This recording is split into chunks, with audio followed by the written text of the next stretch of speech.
Hello, everyone. My name is Florian Krüger. I'm the CEO of UNYTED Limited, the founders of United World. Welcome to my home office. I'm going to spend a few minutes to quickly explain to you what it is that we're doing and roughly how we're doing it. Let's start with what it is that we're doing. We are a metaverse as a service provider. Now, what is a metaverse? Hmm.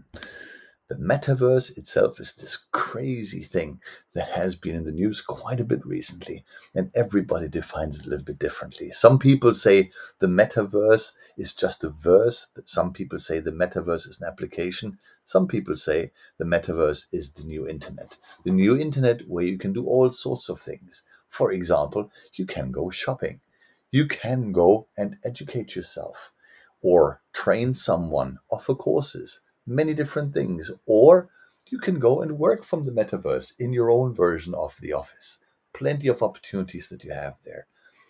But what makes the metaverse and not just a 3D application? Well, it's effectively the blockchain and things that sit on the blockchain. Things that you know, like Bitcoin, for example, one of these cryptocurrencies that have been all over the news recently, or another one that we like quite a lot, which is Ethereum. Why do we like Ethereum? Because it's an open source standard. And we are big fans of open source standards. That's what we do, that's what we push out there. Now, in addition to these cryptocurrencies that have been around for a while, you also have those guys.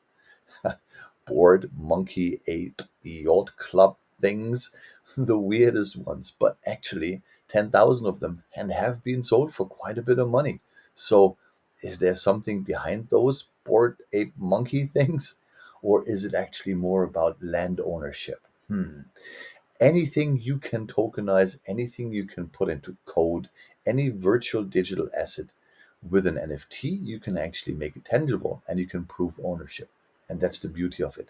So it needed a bit of development on the blockchain using cryptocurrencies, getting to the point where you now have those things, NFTs that represent your ownership, so that they can become an integral part of the whole metaverse experience.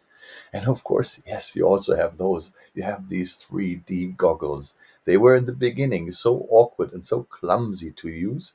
And nowadays, they're a lot of fun. I've just done another workout this morning.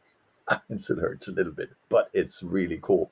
So these things have now come together, and you can now create entirely different spaces. You can, like my colleague Henning Behrens, who's our chief commercial officer, uh, done just yesterday. You can quickly LiDAR scan your living room, and then just like augment it, put it in our metaverse application, and then meet people in your living room in 3D. That's insane. That's crazy. So technology's come a long way, and we're much more living in a science fiction style holodeck than you are realizing. Our kids do know though, and they are playing those Roblox and Minecraft things, which effectively are nothing else, right?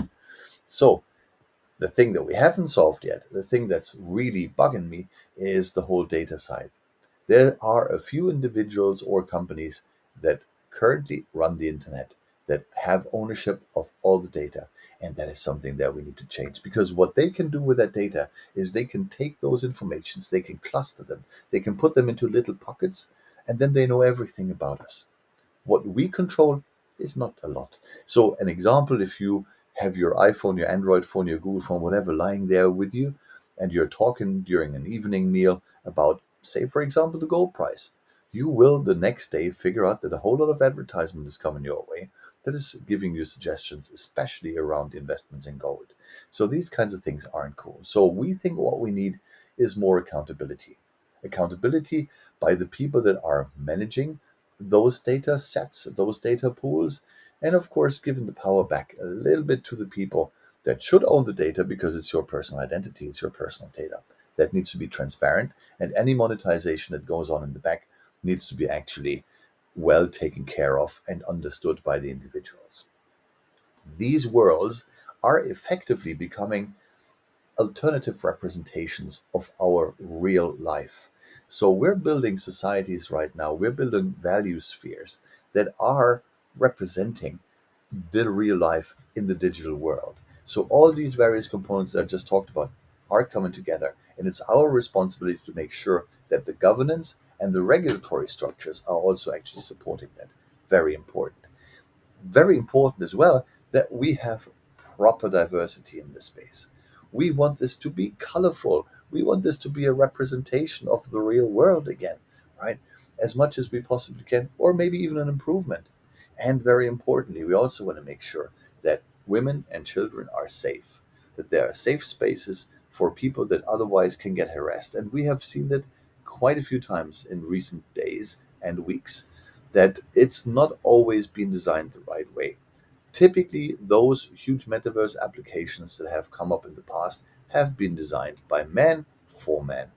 I know what you're thinking. There's another man telling us, mansplaining you how women should work and where they should be. Nah, actually, I'm just a speaking person here. We have a whole bunch of really smart women that have been working tirelessly on it. Gabi Slezak is one of our co founders, and she and her peers have been providing a lot of wonderful and fantastic input in making sure that this metaverse application is going to be safe and secure so that it is actually something where we can have our kids, where we can welcome our kids, and which we ultimately can leave behind for our kids. So if you think this is something worth supporting, please join us at united.space, join the whitelist, and tell us what you'd like to do and how you'd like to support us. That'll be fantastic. Thank you so much. Have a wonderful day, and I hope I talk to you soon. Bye.